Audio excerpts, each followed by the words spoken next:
2 years ago, my friend Miko told me a story about an archer. His name is Arjuna. Arjuna is the best archer in India, but he was paralyzed by his own power. During the war, Arjuna was not able to shoot because he was afraid if he shoot, he is going to kill his friends and family. During his agony, his best friend and charioteer, Krishna, who happened to be the reincarnation of the universal forces, told Arjuna to just shoot. And he also showed up in his true form to Arjuna. And he said, "You just shoot your arrow and let me drive the chariot." So eventually, Arjuna trusted and shot the arrow. The war was ended and the peace was restored. I was once the Arjuna. Early in my career, I did this art piece, which eventually became a widely successful culture icon. Some of you might notice and recognize it. It's this artwork, which happened on this social media website called Twitter. During 2008 to 2013, Twitter failed a lot because there's so many users on the platform. So every single time when Twitter is over capacity, people see the image. It is so iconic that it actually started a trend that made all the tech companies around the world started to rethink their user experience and incorporate art into their tech products. Also, around the world, users started to create their own versions of the Twitter whale. From cakes to sculptures, street art to Legos, drinks, as well as fine art. And most importantly, there is somebody in Florida tattooed it on the leg. Regardless the wide success, I was very early in my career, and I had a hard time to navigate the success because, as you know, with great success comes enormous complexity. The complexity that was not the joy that I was pursuing in the first place. So I wasn't able to create.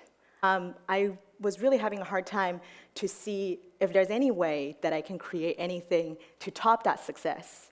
I was frozen. But if you're frozen, you have to let it go, can't hold it back anymore. As you can see, the very thing that kept me sane was comedy. So I watched hundreds of comedy episodes, and finally, there's this Irish-American Krishna spoken to me via the internet. That person was Conan O'Brien. And guess what? It was the first time I actually come across Conan. It was also his last episode on NBC. It was his Tonight Show's goodbye speech. Conan said, "Nobody gets exactly what they thought they're gonna get in life. But if you work really hard and if you're kind, amazing thing will happen." At that time, streams of tears coming down my face. I knew that was the exact message I needed to hear. So I picked up my bow and arrow. I started to shoot. I was able to create again. I was able to create my art again. Little do I know, 8 months later, his team reached out via email and said, "Yiying, we would love to commission you to do a piece of art to celebrate Conan's new show on TBS." And so we created the Conan Pale Whale, because he's very pale and he's riding a whale. This is the very testimonial to prove if you work hard and if you're kind, amazing things indeed happen. Hi, my name is Yiying Lu. Yi means happy, Ying means creative, and Lu means land. And you might notice I have a very decentralized accent. I call this the Yiyinglish. This is because I was born in Shanghai, China, and educated in Sydney, Australia, and London, UK. I realized that one of my purpose is to bridge the gap between art and tech because of the whale. And I was able to connect with the amazing community here in Silicon Valley, which eventually brought me to San Francisco 10 years ago. And I moved from Sydney, Australia to San Francisco in 2015. Since then, I have shoot many arrows in the intersection of art and tech. One of the arrows actually landed on your phone. That is the story of the dumpling emoji. So I'm going to tell you the story about dumpling emoji. So in 2015, when I moved to San Francisco, I had my friend Jenny A. Lee send me a picture of dumplings. So she's inviting me to her place to have dumplings. And I realized there is no dumpling emoji. How is there no dumpling emoji? And she's like, oh, good point. I'm like, this conversation doesn't go anywhere. Oh, wait a minute, I'm a designer. I can do this. So I create my very first dumpling emoji. I call this the bling bling dumpling because it blings. And then we realized that dumpling is actually very universal. Georgia has kakali, Japan has gyoza, Italy has ravioli, pierogi, empanadas, mentis, momos, and kreplach. It's a very global food. It's not just Asian food. It's actually across country, and it's a world-celebrated culture. So we think it's very important to bring the dumpling emoji onto everybody's phone. So Jennifer and a bunch of friends, we started a campaign on Kickstarter to bring emoji, the dumpling emoji, onto everybody's phone. We also realized that in order to get the dumpling emoji on everybody's phone, we need to get the blessing from the Unicode, which is a nonprofit organization based here in Silicon Valley that publish all the emojis on people's phone. So Unicode came back to us and said, Yiying, we love your bling bling dumpling, but as you know, like most of the food are 45 degrees, and they don't have faces. And I'm like, why are they 45 degrees? Well, turns out they taste better. So what do you know? I eat more dumplings in 45 degrees, and I also came up with this revised version of the dumpling, and the Unicode was very happy, and they said, you know what, we have a lot of requests. So we approve your dumpling emoji, but we also have people wanted to have the chopstick, the fortune cookie, and the takeout box. At that stage, it's not my job anymore. It's certainly not my career. I'm sure it is my calling. So with great power comes great responsibility. I came up with the whole set, and I sent it to them, and eventually they were available on your phone in 2017, November.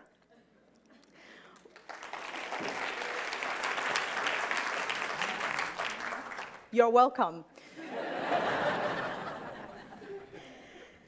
What's really interesting is that arrow doesn't stop there. It kept flying, and it eventually lent me an opportunity to IDEO Shanghai. Some of you might know IDEO is this global creative consultancy based in Silicon Valley and also around the world. So they have an office in Shanghai.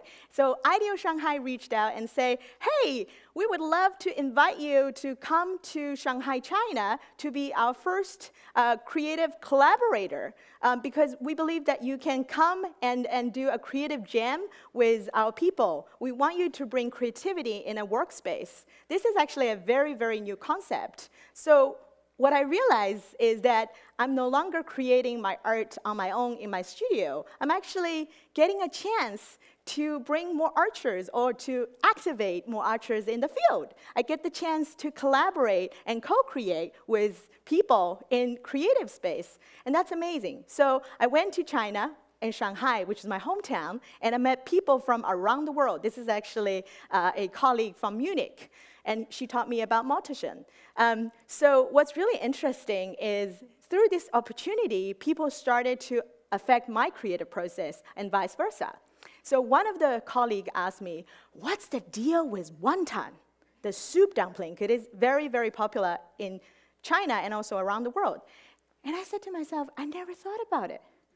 So I started to research, and I realized, actually, the Chinese word of wonton is literally coming from the same root word. In Mandarin, they also pronounce pretty much the same, 馄饨. It literally means the primordial chaos. No joke. Wonton, the soup dumpling, and primordial chaos, they are related.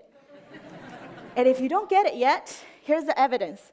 In the Ming Dynasty, in the 1300 and 1600, there is this amazing mythical illustrated Bible about mythical creatures called Shanhaijing. The Chinese name is Shanhaijing, and the English name is Classic Mountain and Sea. It has an illustrated version of the primordial chaos, and it's called Wonton. And it has 6 legs, 4 wings, no face, and apparently good at singing and dancing.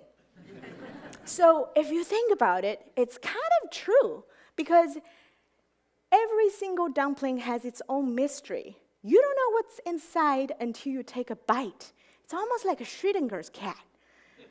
Unless you take a bite, you will never find out if it's chicken or beef, vegetarian or seafood.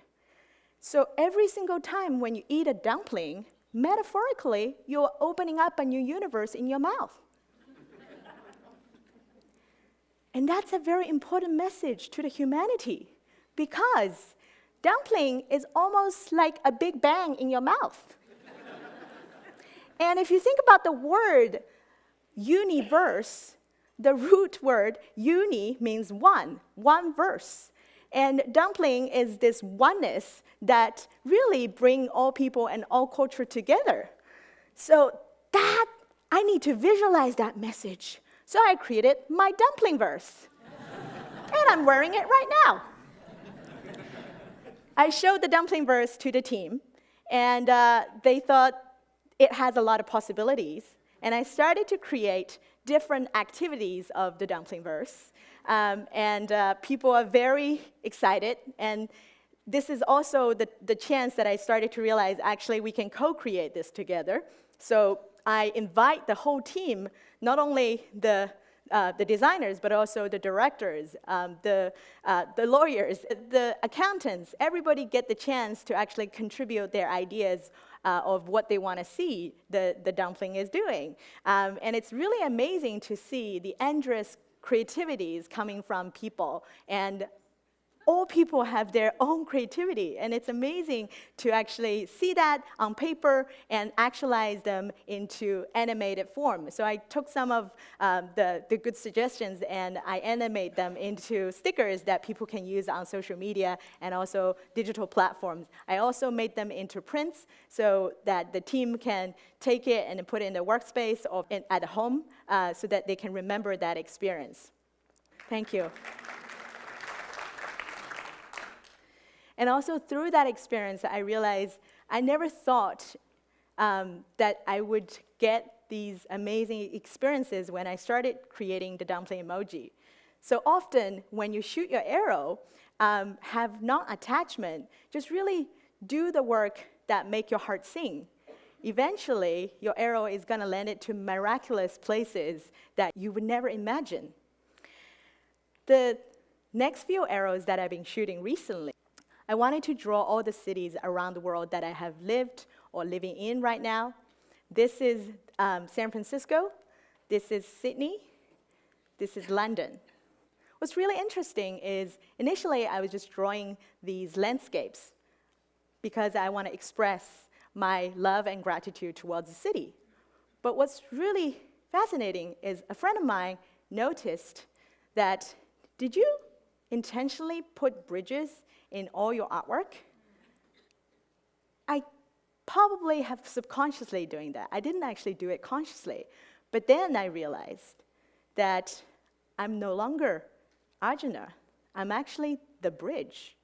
I'm not only the bridge between art and tech, I'm also the bridge between work and life, beauty and meaning, and the East and West. I find my meaning through creating. So, here is the message that I'd like to spread. Please, shoot your arrow. Whenever you are in doubt, eat more dumplings. Ideally, in 45 degrees. And your true meaning, your purpose, might just land it on you. Thank you very much.